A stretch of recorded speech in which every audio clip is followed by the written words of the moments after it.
Kiss My Chaos. Taking stories of trauma into triumph while living life in the middle and everything in between.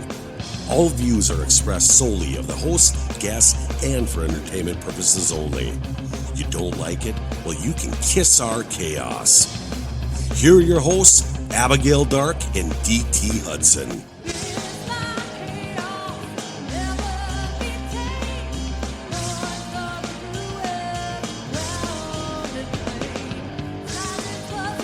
Hey everybody, it's D.T. Hudson with the one, the only Scream Queen of Halloween, Miss Abigail Dark. Welcome to Kiss My Chaos. Hey, we're back, Abigail Dark and Dan. And we have the privilege to be on site and remote with the one, the only, one of my favorite human beings, one of yours too. Absolutely. Mariah Prussia. How's it going, guys? Good. You? Hey, you know what? After tree removal and the winds and potential tornado that was whipping through, life is good and blessed. I think we should reach out to the folks of Enderlin, North Dakota too, because they lost 3 valuable members of their community, and our hearts and thoughts and prayers are with them because that's always a tough thing, and I hope they get through it okay, and I'm sure they will. It's a very resilient community, so we're thinking about you.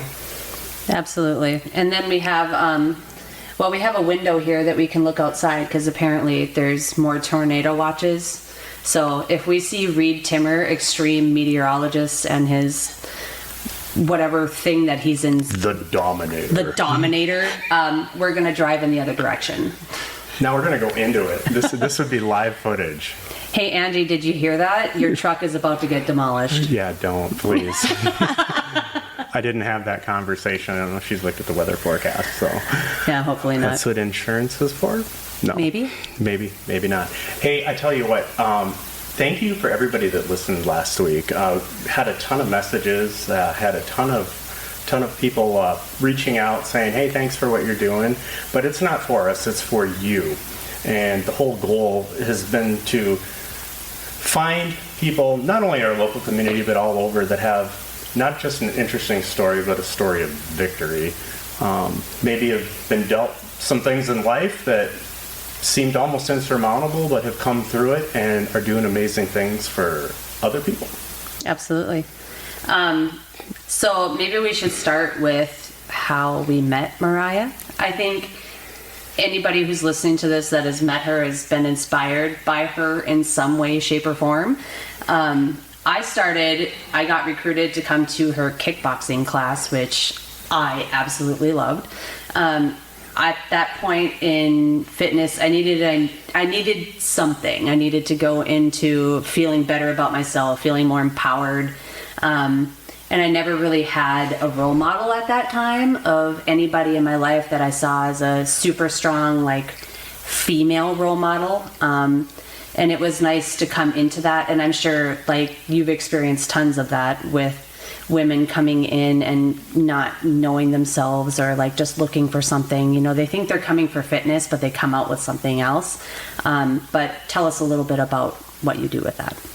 Well, the thing is, I've personal trained for over 20 plus years, and I think we all go through different storms in navigating, and once we're able to become more in tune with our story, it's very easy to connect with other individuals because, again, everybody has a story, and what does that look like? So whether it is past, unhealthy relationships, whether it is trying to get healthy physically, whether it's emotional, mindset, all of those different components, and that's really what it comes down to is you see a plethora of different needs, and to be able to understand, I think, is a key thing, but most importantly is to listen. And I think when it comes to whether it's teaching kickboxing class, personal training, mindset coaching, whatever realm that is, I think it's important to know that we all have a different battle, but connectability is really key. Agreed. Going into the classes, you would tell us some personal things, and I loved that. I love that you were so real with everyone that came in there, that you had just a real down-to-earth feeling about you. A lot of times when you go into certain situations, especially when you're uncomfortable, as a person who was never into fitness or never knew anything about fitness, when you walk into those situations, you feel extremely uncomfortable. Like, I don't know the moves. I don't know, my body doesn't move the way that it used to. I want to get better, but I'm also very timid and I don't feel empowered. But going in there and like just the feeling of the gloves, you give them like the wraps and the gloves and you're like, holy, I'm badass now. Like, I feel like I want to go home and I show my husband the moves and like punch him. And, he was like, okay, I get that you're empowered, but please don't hurt me. Which brings up an interesting point. I'm trying to avoid being bench pressed by Abby and put in an arm bar today. So I am the one that's intimidated. But I can't imagine that, because coming from a guy's perspective, I don't know if it's something that is just learned over time, but it's supposed to be the big macho defender. Yet at the same token, why can't every human being be this confident person that I think, and correct me if I'm wrong, Mariah, but the self-defense courses are much more than self-defense. They are, and the reality is there's a lot of domestic violence or individuals who have experienced assault, or somebody that they know, and that's why they come into the classes, because they want to add more skills or tools to their toolbox. I think we train for a lot of different components in life, but yet we don't train to protect our life, and that's a big problem within our society. So empowerment, when you're talking about fear, all of those different things, going into personal training, I had different fears in regards to learning different things, but at the end of the day, I was empowered. I experienced for the first time, though, when I was training for my fights, when I went out to Rufus Sport, where they train a lot of different mixed martial artists into UFC, Bellator, high platforms or promotions. And I was the only female that went in there, and it was Anthony Pettis who actually got me into the professional classes, which is huge. So clearly a big name back in the day.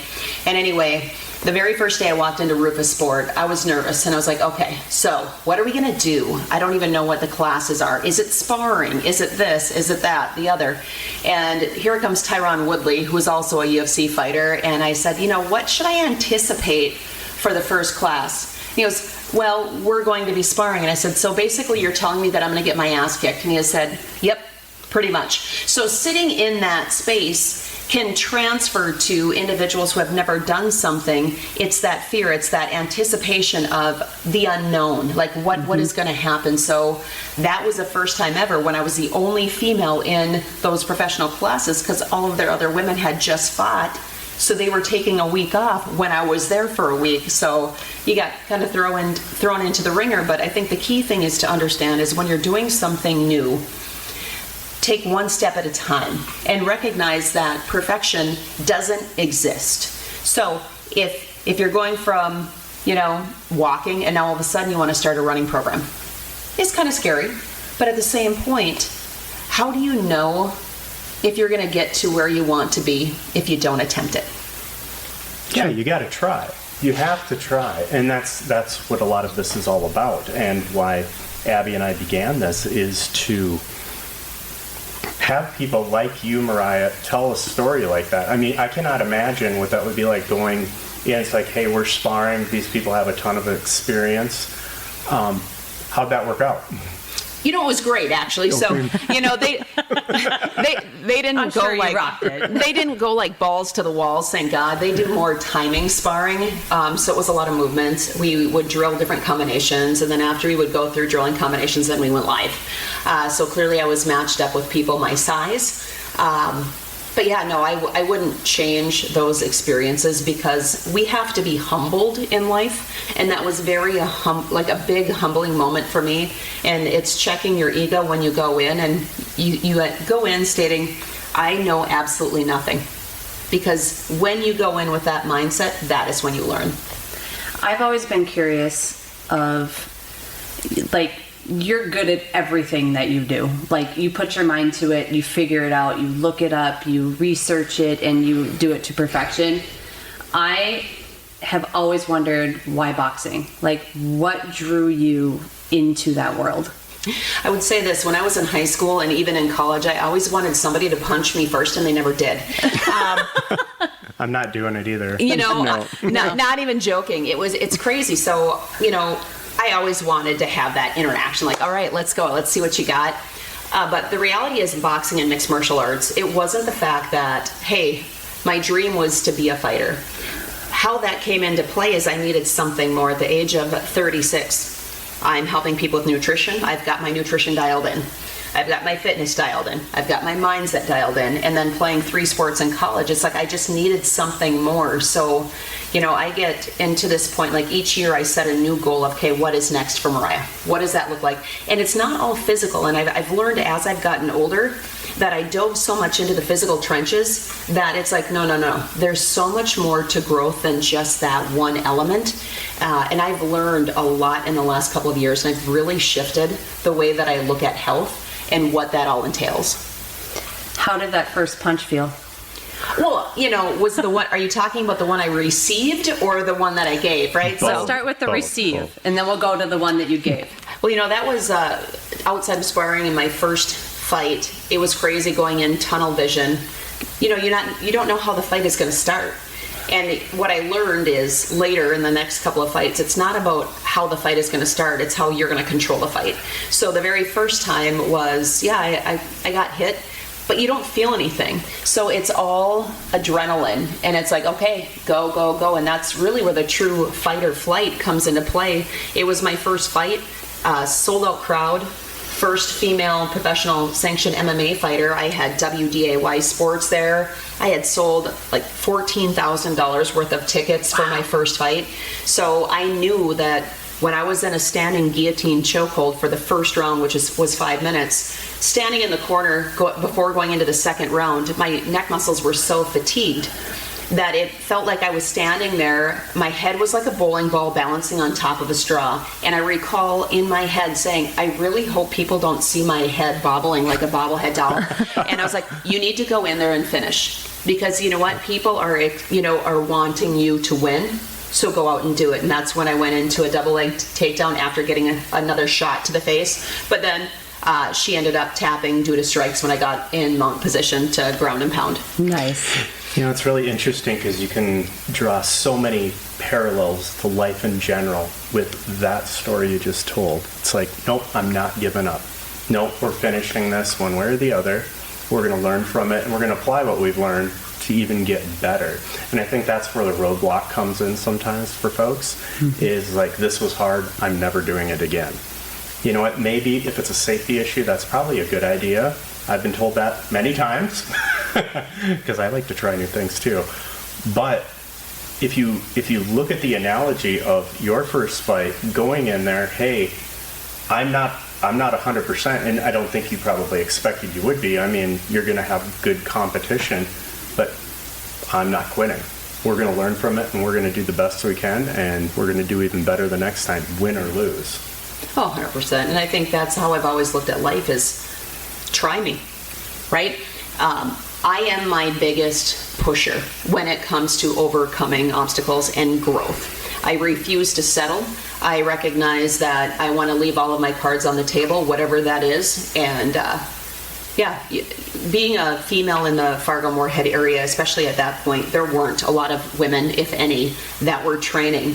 So it's a big rung to climb, and a lot of male fighters were not happy with the exposure that I was getting from the different forms of media when they had been fighting for X amount of years. And I said, but what are they doing for their community? I think far too often people expect I should get this notoriety. Well, what are you doing?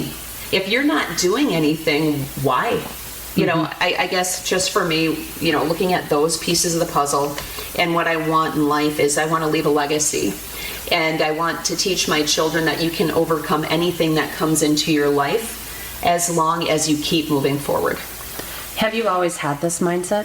100%. I would say by the age of 5 was probably the first sign for me looking at strength and that mindset of overcoming or whatever that was, when my mom was in a bad car accident. So she almost died when I was at 5 because of getting hit. She got T-boned by a car by Craigness, and they'd use the jaws of life to get her out. I recall being in that waiting room. I remember everybody who was in there. I remember the plants, how they were positioned. They took my sisters into the ICU with my dad. And then they came back, and my dad goes, Mariah, do you want to see your mom? I'm like, yes, I do. And the nurse goes, you know, I don't know, since she's 5, if she should go in to see her mom and what she looks like. And my dad looks me in the eyes, and he said, okay, Mariah, your mom doesn't look the same right now, and she might not remember different things. Are you sure you want to go? And I said, yes, I want to see my mom. So we walked in there, and she was sprawled out in a bed, had gray paint because she had bought paint to repaint the foundation of the house. She had lost a couple of her teeth. She had broken her arm and had, like I said, 30% brain damage. And the nurse said, Diane, your daughter Mariah is here. And she slowly moans and she rolls over and she goes, hi, Grandpa Mark. So I would say that was the very first phase of recognizing, not only for myself, but my dad. Like, she's resilient. Mm-hmm. That's amazing. So, yeah. Yeah, and what you've created, I love. I absolutely love it, and I try not to steal it, but I like to refer to it because I've been on your program a couple times, and you not only say it, you live it. Define the fight. And one of the analogies I used is when I was going through some of my struggles is I had no definition of it, but once I defined it, I was able to fight it, and my family was able to fight it. Can you get a little, we talked about your logo and the Define the Fight. Can you get into that a little bit, how that came about? Yeah, absolutely. So Define the Fight just kind of popped into my head one day when I was training, probably back in 2013, 14, 15 kind of range, because originally it was MPX. And that's when I started fighting, and that stood for Mariah Prussia Extreme, because my gym was called Extreme Measures with an X. So shifting gears, it became more about not the fight in regards to the cage or in regards to the ring. It's a fight of life. So when we look at and define fight, a lot of people can look at that with a negative connotation. Oh, well, why would you want to fight somebody? Well, would you fight for your family? Would you fight for your health? You know, what are those different things that you would fight for? So until you define that fight, how do you expect to win the fight is really what it comes down to. And I think if you can't put your finger on a problem, how do you expect to find a solution? And that's really where that comes into play. But looking at my logo, it is a half lioness and a half lion. And I was going through different logos and different things, and I'm like, just isn't resonating with me. They'd throw things back, and I'm like, yeah, nope. Then I was literally sitting in the bathtub. Yes, there we go. Okay, there's your visual, everybody. Not all that great, but it is what it is. I am a water person. So sitting in the water or being around water, I get different images and I get really deep reflections. So when I went into that, I'm like, okay, well, Mariah, you were born in July. So you're a Leo, you're a lion. But not only that, you're a lioness. So then I was breaking down the different characteristics of the lion and the lioness. So the lion is the protector, the lioness is the hunter. And as a single mother, I'm both. So I think putting both of those, that male and female energy together, you can be and have those energies. You can have different characteristics that might be more feminine, that might be more masculine. But the reality is this, is the lion isn't the largest animal. It's not the strongest animal. It's the most confident. And that's why I went with the lion and with the lioness, is because if you want to do something in life, you have to be confident in that motion or in that movement. Oh, agreed. No, it's been a couple of years, but your documentary that was out, I absolutely, watching it, like, if you get a chance, everybody, please watch it. It's called Prussia, right? Yep. And it gives your story from, when you were really young to like where you got to now. Just give us kind of a little breakdown, like the Cliff's Notes of it. So the Prussia documentary came into place because the forum had contacted me to do a personal interest story. And as they started taking video and interviewing me on different questions, he's like, I really think that we should turn this into a documentary. So it shifted from a personal interest into a documentary. They filmed over 2 years and really broke that down into 63 minutes. And I'm like, holy crap, out of all the hours of film. But they followed me around in regards to some of the fighting, whether it was the training, whether it was my family, everything kind of compiled. So we spoke a lot in regards to overcoming unhealthy relationships. So I don't really talk a lot about my unhealthy relationship anymore because I'm healed from it. There's no emotion that is attached to it. It just was part of the chapters of my life. That's really what it is. So it talks about, being stalked, unhealthy relationships, navigating through the storm, but it also talks about navigating through the storm of being a single mother, a business owner, and a mom of 2 boys. So if you are in a place within your life where you just don't know what, if left is left, if right is right, or, you're in that numbing state where your emotions are so overwhelmed that you just don't do anything, I would say watching the documentary might give you that shot in the arm or that shot collar where it's just like, okay, hey, I can move. And I think the biggest mistake that we make in life is we compare our stories with other people. And everyone has an opportunity to create change and overcome their obstacles. For sure, and it's what you do with that. I mean, we talked about this on the first episode. There's one thing that I have grown to have zero tolerance for, and that is a victim mentality. And yes, you can be a victim of something. There's no doubt about it. But it depends on what you do with it. Are you going to stay there? Or are you going to do something about it for yourself first? And just build this foundation of this house. Because without that foundation, you have a wobbly house, kind of like your head. The bobblehead. Right, the bobblehead on the straw. You should do a bobblehead. That'd be cool. Oh, yeah. I'd buy it. Yeah, I would too. Put it right on the dash of Angie's Ford Raptor. That would be awesome. Oh, my God. I'm just going to put a veto on that one. That's just not happening. Oh, come on. Do you have a 3D printer? I don't know. But like you said, it's such a small snippet of your life that I think when people sit and dwell on a lot of those things. Now, mind you, if you are a person who has experienced something like that in your life and you watch the documentary, it can be incredibly inspiring to see somebody take that and use it as ammunition, get over it, be a single mom. You had every obstacle in front of you, but you overcame it. Well, when you look at the fact if somebody is facing domestic violence, it takes on average 7 times for them to leave to stay gone. So if you do not leave the first time, or if that's something that you are struggling with, make sure that you're seeking support. Oh yeah, absolutely. And we, in our Facebook group, we will actually list a few places that can help you with that.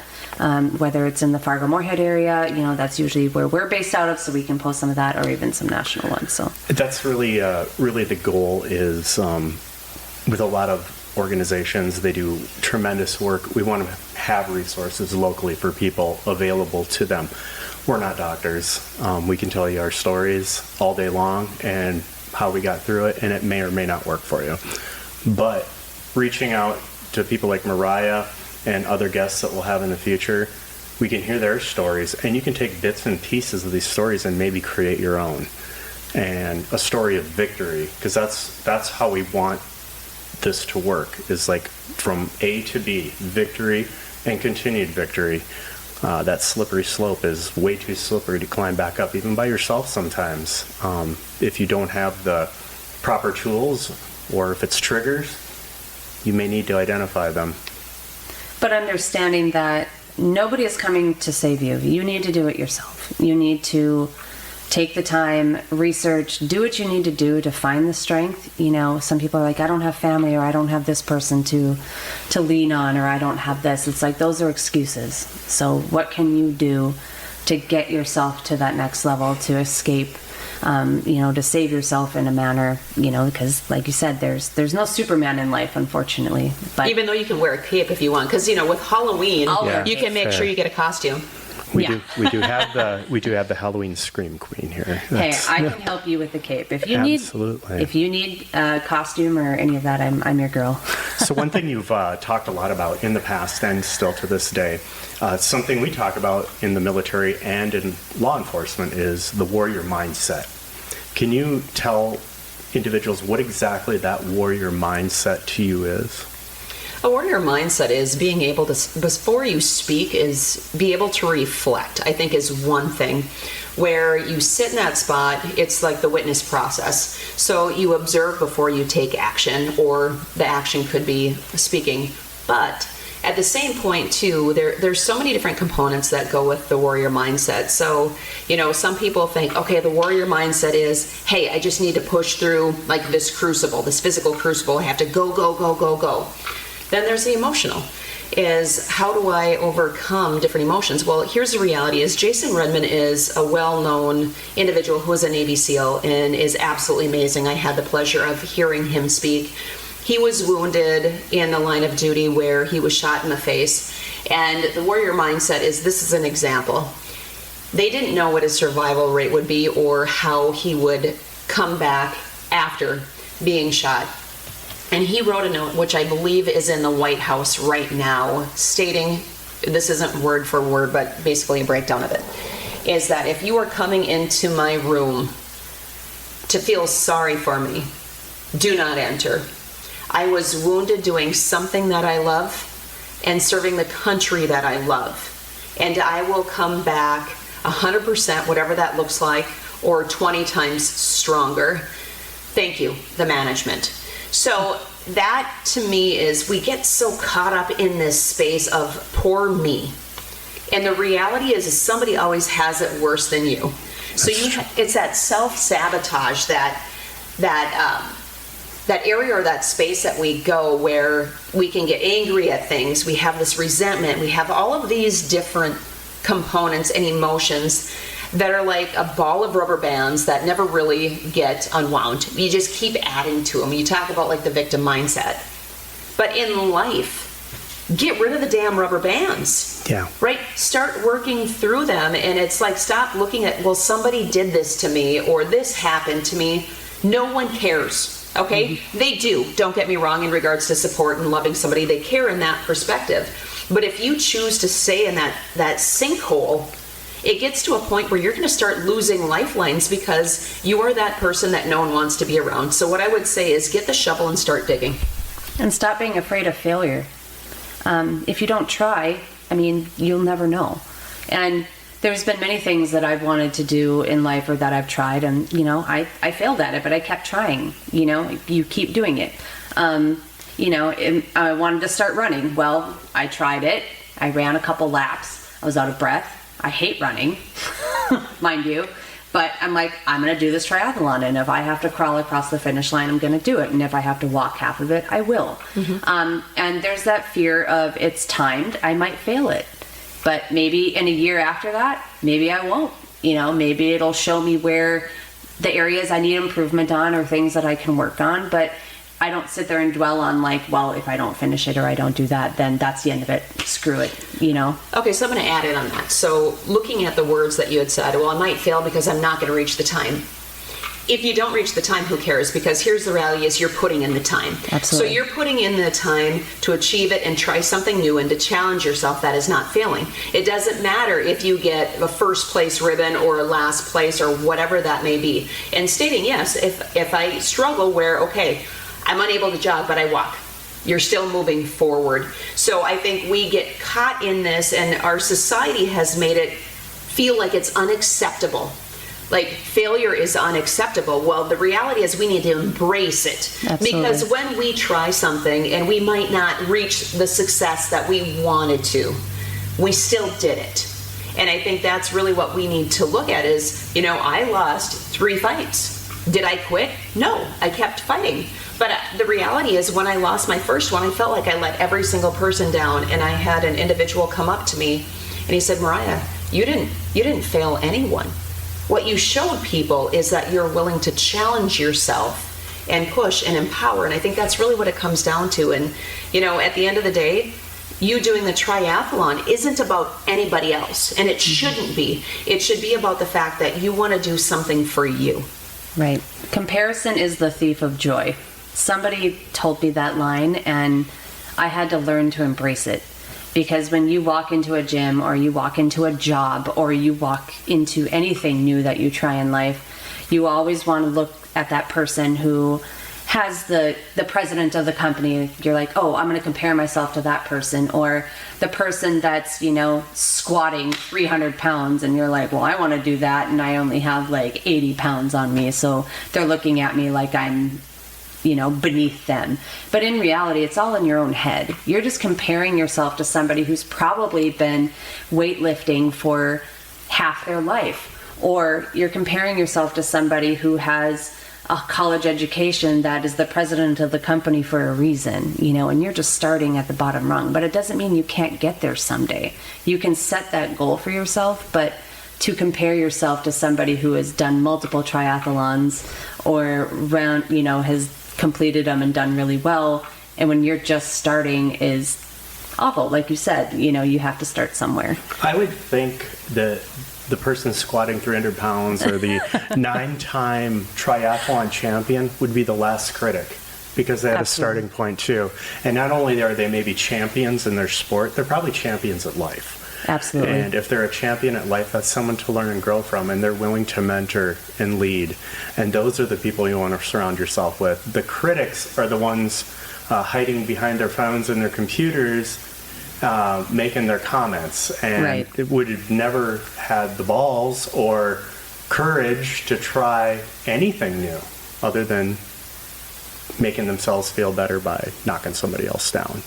Well, and I think looking at the people that are squatting or that are, killing it in life when it comes to the triathlons is, why would you want to be like somebody else? That's what I ask people, is like, why would you want to be like that person? Right. Even though they have these different things, that's great. You were given your own identity for a reason. So create it, and it shifts, right? So when you're in high school, you've got your identity there. Then when you start going through that transition into college, then when you go into your professional life, when you become a parent, all of those different things. And then when you hit a certain age in life, like, okay, well, now I'm towards the backswing of my life. What does that identity look like?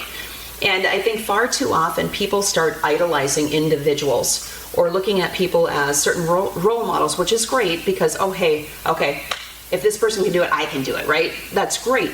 However, why are we idolizing people, whether it's singers, actors, professional athletes, so on and so forth? I look at from a faith perspective, the only person that I really need to impress is God. Well, yeah, That's absolutely. I have a motto in my life, and I don't think I really found it until after I turned 40, honestly. Like, I think that was just something that was the catalyst to figure out who I am. Own your weird. I think every single person has something about themselves that they're self-conscious about, but it's what makes you special. It's what makes you unique. I try to preach that to my child. It's like, you don't have to try to be the most popular kid in school. You don't have to be the best athlete or the best singer or this or that. Like, just do you, every single day. I think there's so many parents and people out there that are just keep pushing their kids, and they just keep pushing them out of their childhood. They're not allowed to actually be children anymore because we want them to be professional hockey players, or we want them to, we want them to succeed, absolutely, but at what cost? And I think a lot of parents too are trying to live vicariously through their children, and that's the big problem, plus taking away coping strategies where if their kid isn't held responsible for their actions, now all you're doing is saying, okay, once they're adults, your parents aren't going to be there to save you. So I think the helicopter parents need to ground their helicopter and just take a step back, and like you had said, just let your kids be kids. If you could give kids, this generation of children, a bit of advice from what you've learned in life, I know there's probably a lot, but if there's one that sticks out in your mind, what would that be? Advice for kids today. Yeah. Is to learn how to unplug. I Yeah. think right now we've got digital addiction, which is at an all-time high. It's crazy to see, but adults are the same way. Let's run to our cell phones. As soon as we're done with a task, I'm going to check my text messages. Oh, I'm going to go to my social media. All these different things where kids now, it's like that era. But then also, too, is learn how to play. And learn how to play outside. Nature is the most healing area in life that people can learn so much. You're getting fresh air, you're getting vitamin D, you're grounding yourself from a spiritual level. Also, get your hands in the dirt. It used to be to the point where we would be outside until it was dark, and then our parents had to beg us to come in. Mm-hmm. Now It has shifted to the other direction where we have to beg them to get outside. So who is the problem? We are as parents to start. But so is society and this expectation. And I had an individual on my show who was absolutely amazing. And he said when social media first came out, that it was all about connection. And now social media is all about content. So we're really losing what life is all about by trying to climb that ladder. We have no tablet summers in our house. We don't have it at all. So we try to get rid of it. He can go outside, he can go play. But like you said, like when I was growing up, when the street lights came on was when you went home. And oh boy, if your ass was not home at your house when that street lamp was on, you could hear your mother from halfway across the town. Like, I grew up in a town of 500 people and there's like 3 streets. So if you heard your mom like yelling from your yard, you knew you were getting it when you got home. That was always the fun part. But oh no, it was Abigail. Abigail. Oh, yeah. that's even worse. The full name, the proper name. Terrible. Then you know. You've done a lot. You talked about getting your hands dirty. You've done a lot of work with kids getting their hands dirty. Can you talk about that a little bit? Yeah, so in the very end of 2023, going into 24 is when I got a calling. And when God gives you or, calls you, you answer, you pick up. So at that point, I created a nonprofit. And the very first program that we have launched is the Cultivate to Grow program, which is teaching kids how to grow their own food. But it's so much more than that. It's teaching them the importance of soil, plant, and human health and how they all intertwine. So if our soil is dead, you're not going to have nutrients in your food. If you don't have nutrients in your food, then you're not going to be healthy. But in this 6-week studio that we just completed as our pilot, it was absolutely amazing. I saw kids come in to the greenhouse dancing, singing, watching, and so excited watching the plants germinate. We spoke about chemicals and how they inhibit certain things. We spoke about just so much. We talked about the macronutrients, the micronutrients, what soil needs for health, what plants need for health, and what humans need for health, what they all need, and what items and elements that we may not need, but the plant needs or the soil needs. And we spoke even deeper. We turned it into an entrepreneurship. So we spoke about different marketing strategies, the cost of seeds, the cost of the soil, and what that looks like, and what a return on investment would be. So we're teaching kids that they don't necessarily have to go to school to be employees. The goal is in life, if you can be an entrepreneur, be an entrepreneur. So it was great. We did different studies and breakdowns in regards to, I had organic products in and I had non-organics of the same thing. So apples and apples, bananas and bananas. And I had them do a blinded taste test in regards to, okay, which one do you like the taste better of? And then which one do you think was organic and which one do you think is not? And all of them like the taste of the organic food minus the goldfish crackers, because I did bring that in. So, and they kind of knew, but... Organic goldfish. Yeah, right. But they, at the end of the day, it's so much more than that. That's just phase 1. I was asked by a private school to now build out a sports and leadership mindset. So that is going to be another strategy developing into that warrior mindset on top of different coping strategies that I will build in for my nonprofit for kids, but I'm also building that out here for adults. I love that. I mean, you brought up earlier about giving back, and this seems so natural for you. Your journey, natural. Talk about giving back to a community, not only adults with just your story, but kids, teaching kids sustainability, entrepreneurship. And there's a song by one of my favorite groups, Tesla. It's called You Get What You Give. And if that's not the epitome of getting what you give, the time that you put into this, the knowledge that you learn, you get that back. And 100%. It's a respect to the earth, it's a respect to the whole system, so to speak, or process of sustainability. So they should be teaching it in school. Well, and our goal and our mission is to create life curriculum to implement into the schools to create a change in regards to health and mindset of the kids. So we've got a checklist when it comes to schools, and for the majority of most schools, there's a checklist of like, okay, well, this is what they need to get into college. Not every kid goes to college. And then the fact of that, it's like, but if they don't have life skills and they're done with college or going into college, how do you expect them to survive or to do well, right? So you look at home ec. We had home ec teaching kids how to cook, so on and so forth. Well, clearly there's some different people, like FACS class, whatever they call it now. Or when you look at physical education, that also needs to be revamped, but they're starting to take some of that out of the curriculum when it comes to credits. So when we look at our society and we look at the number one killer in regards to heart disease, so on and so forth, why would we take those elements out or limit it to the most minute number? It just doesn't make sense. So we had, in 2020, there was 154 million children that are labeled as obese. And by 2030, when you start looking at those standards, the estimated number is to be close to 254, 58 million children will be obese. So we have a problem. So we need to start looking at a deeper perspective of solution. It's not about college. It should be about life. And people moan and groan in regards to health insurance. You know, and somebody had said, well, health insurance is so high, so on and so forth, moaning and groaning. And I'm like, okay, so I'm just going to bring this to your attention.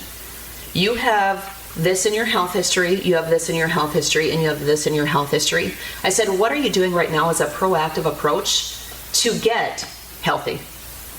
And now you're moaning and groaning in regards to the cost of insurance. But if we look at every single person who is not doing something to better their health, then you're part of the problem. I mean, I'm very straightforward, and I totally just spit on you. That's okay. But you know what? It's just I'm like not saying shower. anything. Giving you a little shower over there, Dan. But no, I just think that we need to start looking at, when it comes to education, in a different way. We're going through spiritual warfare, whether people realize it or not. Self-reliance and teaching adults and kids resiliency, but then also how do you grow your own food? Hey, how can I do rain collecting? How can I get all of these different things? Some of the things that you learn in the military, why aren't civilians learning this? We have put so much power in regards to our government. And it's like, don't bite the hand that feeds you. Well, why don't you just take your hands and start working with them, and then you don't have to worry about where you're going to get your next meal. Yeah, feed yourself. It's unbelievable when you walk into a grocery store. When I had started my fitness journey, people were like, well, eat whole foods. I'm like, well, what's that? You know, I don't know, like a one ingredient food, you know, what am I looking for? And now that I've learned how to read labels, it is insane what is in our food. It's like not even food anymore. And we're trying to force feed this to our children. Like, you know, simple things like mac and cheese or, you know, pizza, the staples, you know, that people feed their kids on a daily basis. And it's not surprising, you know, with gut health and everything else that is out there, with how we eat and how we fuel our bodies, it's not surprising that there's so many disorders and depression and issues that people are having. They're spending too much time indoors. They're not getting vitamin D. They're not going out and doing the things. But who's purchasing the food for their kids? The parents. And if the parents don't understand, they're not setting their kids up for success. Well, and I think a lot of it comes down to financial, right? So when we look at inflation and the cost of foods and the cost of quality high foods, there really isn't that much change now, or when you're looking at the cost from non-organic to organic, right? So we talk about the problem, but we're not talking about the solution. The cost of seeds, depending on what kind of seeds that you buy, are typically $3.99 a pack. But it requires work. Mm-hmm. Growing your own food. Oh, but I live in town. Do you have a window? Do you have a pot to grow it in? Do you have water sources? Then you can do it. Or when we start looking at yards, you know, out here I was like so excited. I've got so much green space. But now I'm looking at, okay, I can take up some of this green space and grow more things. So I'm buying more fruit trees, bushes, so on and so forth. If you go back to, was it World War II when they started doing the victory gardens? Why are we getting away from those different things of growing your own food? Now, that's a great thing. Again, it's time. But we talk about our why. We talk about, oh, family is everything. But we don't talk about the structure. So if the structure of your life isn't going into your why, now you're pulling away from your family. You're grabbing the fastest food that you possibly can instead of quality of time we don't get back. Mm-hmm. I'm recognizing that now with my 19-year-old and my youngest is 13. Where it's like, no, I want you guys to get your hands in the dirt. We can have great conversations when we're doing work together. We are just trained and programmed that we need to shift that it's like the more hours we work, the more we're getting done, but are we? Or that's just too hard. I don't want to do that. Then why are you complaining about it if you're not willing to fix it? Right. Be part of the solution. Yeah, Be people part of the say they solution. don't have time, but you have time to sit on social media, you have time to watch TV or watch your shows or things like that, rather than being present in the moment.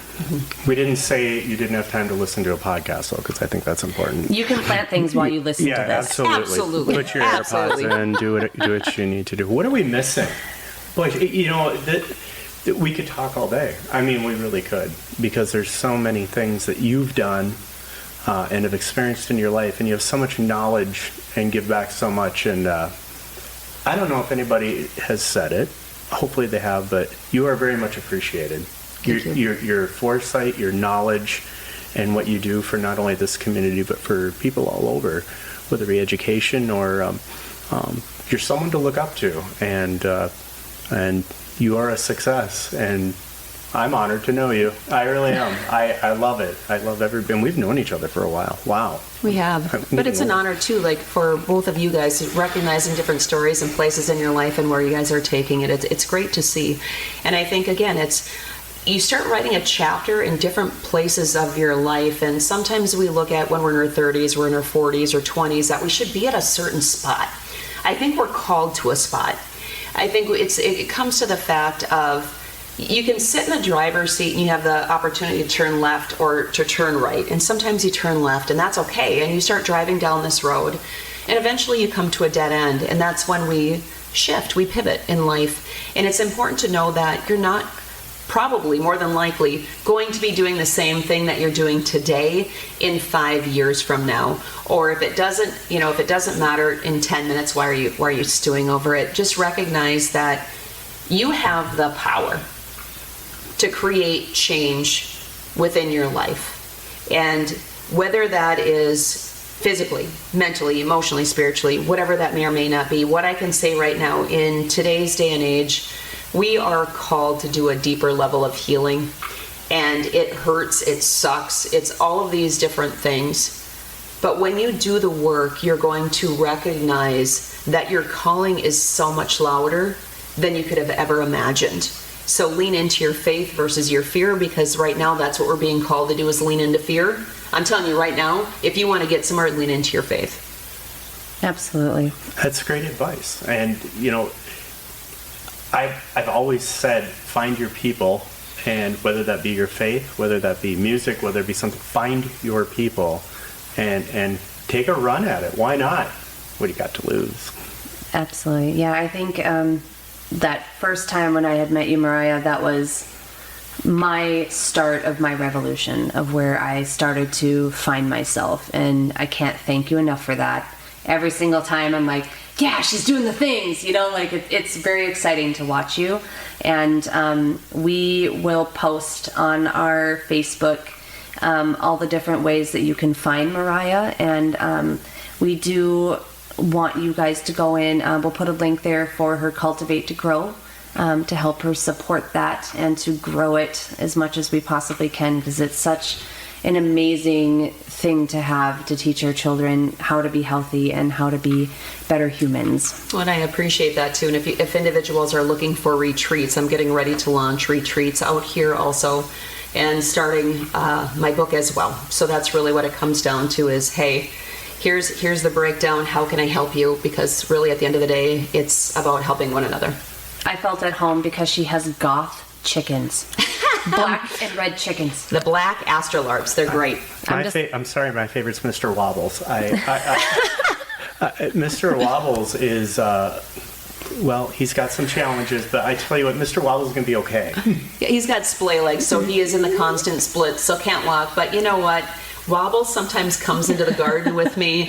We'll collect eggs, I'll hang on to him. But you know what? He flaps his wings around in his not necessarily coop, but where he stays, and lets me know, hey Mom, I'm ready to come out and play. I will tell you, there was some, we talked right away at the beginning, there was some nasty storms that went through Enderlin, North Dakota. Well, that storm didn't stop there. It came this way, and there's quite a bit of damage out here, and you were blessed to avoid a lot of it. But I tell you what, we're thinking about all of you. I didn't realize how much damage there was until we were driving up the interstate, and there's parts of buildings in the ditches, and So a lot of people impacted, a lot of people affected, and I know that can affect mental health and it can cause strain. So don't be afraid to reach out. And you know what? Don't be afraid to ask your neighbor for help. You'd be surprised. This is a very resilient community here. The flood of '97 proved that. 100%. Your neighbors will help you, and if one won't, find another one. Midwesterners love chainsaws and wood chippers. Yeah, you got that Yes. right. And shotguns. It's funny because I am going to rent a wood chipper and create all that into mulch. So yes, Oh, they excellent. I love that. Take video. do. I will, and I will send some chips your way. Oh, thank you, mulch. For mulching. Why is this one soft? I don't understand. Well, again, thank you so much, Mariah. We Thank you. appreciate you. Yeah.